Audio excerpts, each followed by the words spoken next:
Labor broker workers always aspire to become permanent employees because there are quite big differences between permanent workers, labor broker workers, and any other atypical form of workers. Some of the big differences are: one, that permanent workers normally earn a much higher minimum wage than the workers of labor brokers. Secondly, permanent workers are entitled to certain benefits, like they belong to a provident fund, which is where they cater for their retirement, and workers of labor brokers are not part of the provident funds. Also, they sometimes belong to medical aids, and labor broker workers do not belong to medical aids. So in that sense, permanency creates also a sense of income security, both in the immediate sense as well as in the long term, in particular around the issue of retirement. Okay, I'm a benefit person, general pension fund, it's 9. Medical aid, it's 9. Social Islam, as they call it. If you are a permanent worker, you have a medical aid. So they will call an ambulance immediately, or the team managers will take you to home or to a hospital immediately. But because you are under capacity, you don't have a medical aid or what, they don't care about you. Workers don't just want the same conditions of employment that the full-time permanent workers of the client firms. They want that status. You see it over and over again. Workers want to be the full-time employees of those known firms. Nobody knows X, Y, Z, labor broker. They know the big firms. And to be a full-time employee of those firms means something. There's no way I can go with their payslips. Because everywhere, each and every place where I get in, they look at my payslip. Okay, fine, are you contracted? Yes, with who, capacity, then for how long? There's no service of contract. Like it's not a fixed contract. Like me, for instance, if I go to bank and looking for a loan, they'll call capacity. Okay, fine, we are with John Manema here who wants loans, stuff like that. For how long this particular person has been working here? Okay, has been working here for 5 years. Then what about the condition of his contract? They say it's an open-end contract. We are working in the same environment or same plant, so using the same equipment, the same machines, but some of the benefits are not the same. It's like because I'm working under this labor broker, and then some of my conditions are different from the permanent people. So that is my concern. Why? Because we are doing the same job and then using the same equipment, and then we are all productive, but it's like I feel like I've been isolated.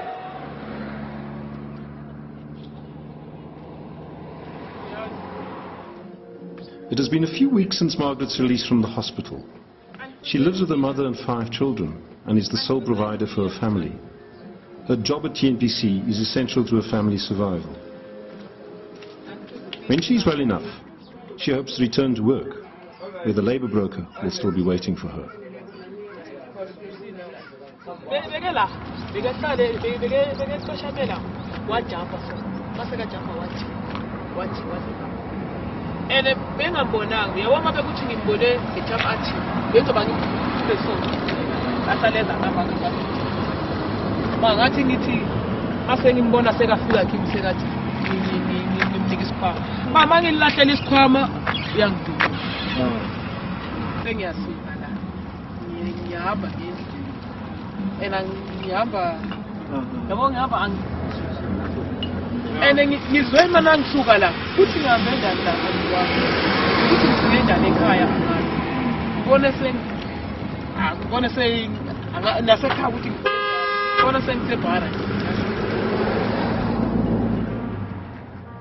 But the future is still uncertain for her.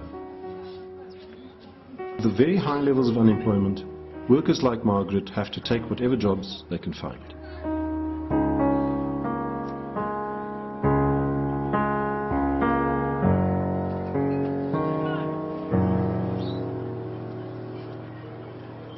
clearly, I mean, one of the ways of challenging the problems that labor broker workers experience is to intensify the unionization of these workers. For us, we are struggling for a complete ban of labor brokering as a form of employment.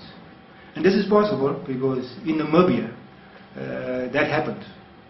The labor movement there put tremendous pressure on the government, the Namibian government, to actually ban labor brokers.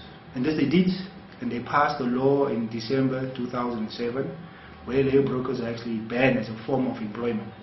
So no longer can a third party use workers and sell them to another employer and then benefit out of that particular relationship. This labor broker must be finished.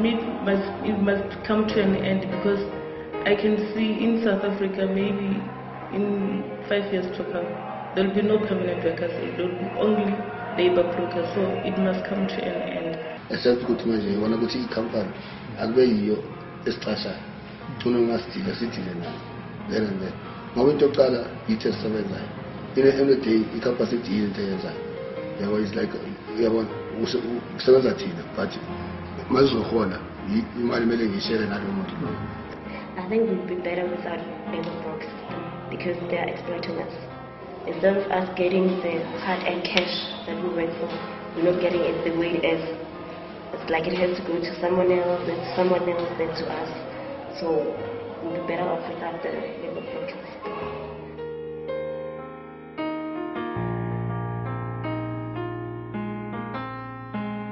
It is still unclear what the future holds for the South African working class. How will the next generation face the difficulties in the workplace? Will the government change its labour policies? Among these uncertainties, one thing seems to be clear.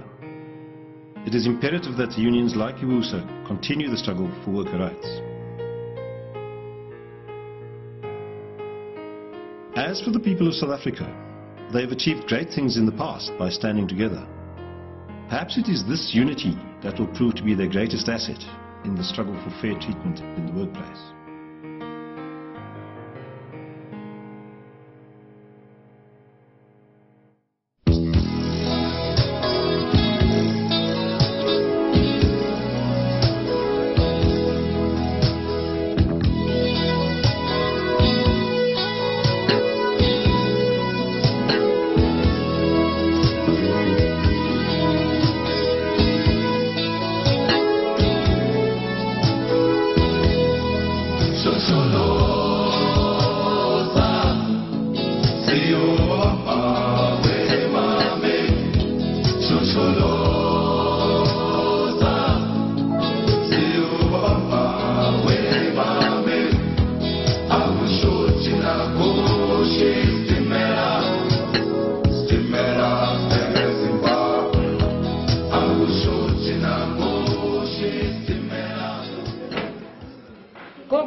Hi, Gok, let Malia.